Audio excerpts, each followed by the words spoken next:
Captain's Log in the city of Fallujah, November 7th, 2024.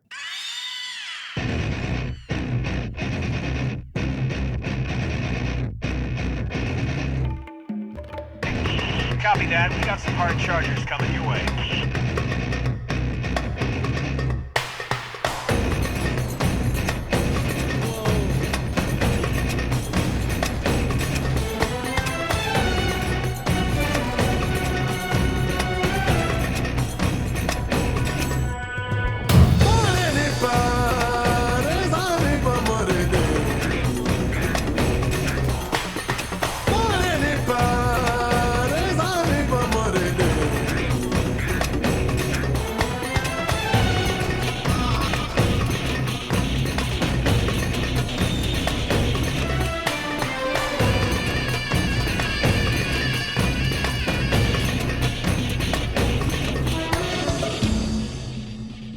The game 6 Days of Fallujah just came out with a very big update, Command and Control. This big update includes new features such as new campaign and extended missions, graphical and gameplay improvements, bug fixes, and much more. Including the third wheel AI companion that for some reason I can't uninvite in my group. Can't tell who's a computer player. You must be the computer. Oh, yeah, you're the computer player. Yeah, it just says fire. Just says fire. Of all the customization options I have, I don't have this one. Buff Chesticles, Birdie Legs, and the Savage Manatee and I decide to try out this riveting update as we complete missions and quietly traverse the urban town. Okay.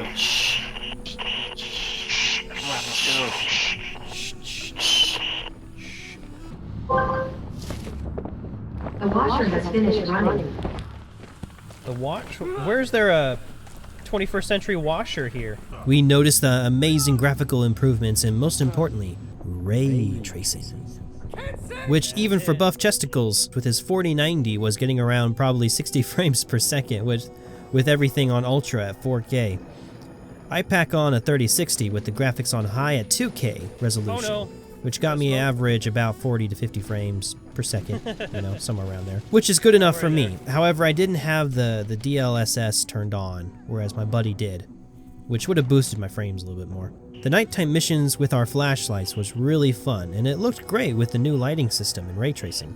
The whole game looked much better than where it was before from a graphical standpoint. There are new storylines, single-player campaign missions, but honestly, with me, especially trying to finish my IT degree and starting my journey in becoming a 3D lighting artist using Unreal Engine, with the small amount of time I have left, this is a game I will probably only play multiplayer for the time being with my buddies, which makes all the commands for the friendly AI, third wheel, completely useless, as they work in single player only.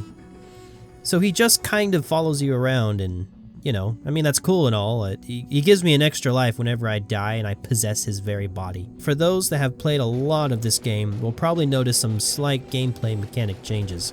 So playing the game might feel a little bit different. I've played the game a fair amount, but it's been a while since I played it, so I don't really feel the difference between this update and where it was last. Unfortunately, we experienced quite a few server crashes and some lags, which honestly for us was a first since we have been playing this well before this update.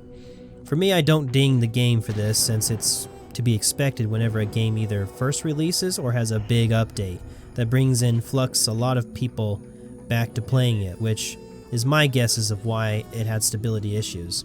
Again, this is just my guess since I had not experienced this before the update. Of course, it could be the update itself with all the changes, but anyway. This may partly, but not completely explain why the player feedback wasn't totally solid at times, nor the animations of the characters smooth compared to other, more polished games. Although I guess I can't really compare an early access title to a finished game because you know, it's an early access title. But make no mistake, it's still a lot of fun. And I highly recommend playing this with your friends if you're into first-person milsim level tactical shooters. Remember that this is still an early access title, so there's still more to come.